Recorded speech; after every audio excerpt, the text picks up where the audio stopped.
প্রতি রবিবার আমাদের সাপ্তাহিক ছুটিতে বাচ্চারা অপেক্ষা করে ওদের নিয়ে কখন বাইরে যাব। আর যখনই ওয়েদার ভালো থাকে, সূর্যি মামার দেখা পাই, তখনই বাচ্চাদের নিয়ে বেরিয়ে পড়ি। আজ দুটো কাজে বের হচ্ছি, এক বাচ্চাদের নিয়ে পার্কে যাওয়া আর রোদ পোহানো, দুই আমাদের ইউজ করা কাপড় চ্যারিটি বক্সে দান করে দেয়া। প্রতি বছরই সামার কিংবা উইন্টারে সব সিজনেই দেখা যায় আমাদের জামা কাপড় যেগুলো ছোট হয়ে যায়, বিশেষ করে বাচ্চাদের, সেগুলো আমি ডাস্টবিনে ফেলে না দিয়ে আমাদের বাসার কাছে যে গির্জা আছে তার পাশেই রাকলতা আবিতি উজাতি ইউজড ক্লথিং কালেকশন যেই বক্সটা রয়েছে সেখানে দান করে দিয়ে আসি। তাছাড়া এ ধরনের ব্যবহৃত পোশাক সংগ্রহণের বক্সগুলো জায়গায় জায়গায় রয়েছে।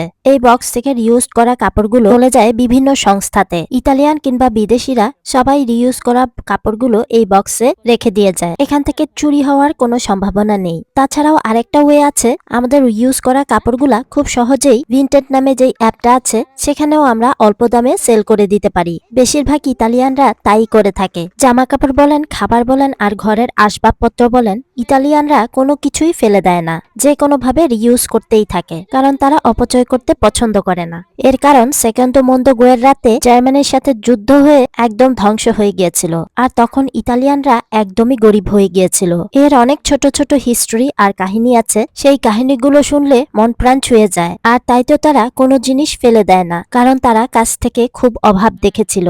ব্যবহৃত কাপড়গুলা বক্সে রেখে দিয়ে এসে এবার আমরা বাচ্চাদের নিয়ে চলে এলাম পার্কে। আজ খুব সুন্দর ফকফকা রোদ উঠেছে। দুপুর 12টা থেকে 2টা পর্যন্ত ভালোই রোদ পড়ে, যদি না বৃষ্টি কিংবা মেঘলা না থাকে। 2টার পর থেকেই হালকা হালকা বাতাসটা ঠান্ডা হতে শুরু করে। আজ পার্কে তেমন কোনো বাচ্চারা ছিল না, আমরা ছাড়া। রোম শহরে আছি বিদায় এই শহরে ঠান্ডাটা একটু কম। বরফ পড়া তো বলতে গেলে আমরা দেখিই না। লাস্ট বরফ পড়েছিল রোম শহরে প্রায় 7 বছর আগে। তবে রোমের বাইরের শহরগুলায় প্রচন্ড ঠান্ডা, কিছু কিছু শহরে তো বরফ পড়ে ভরে গিয়েছে। প্রবাসে বিশেষ করে আমরা বাঙালি মায়েরা নিজেদের ক্যারিয়ারের চেয়ে বাচ্চাদের নিয়ে একটু বেশি ভাবি। আমরা চাই ওরা সঠিকভাবে বেড়ে উঠুক, মা বাবার যত্নে বেড়ে উঠুক। আজ শীতের রাতে আমাদের ডিনারে ছিল দেশীয় চিতই পিঠা দিয়ে গরুর মাংস।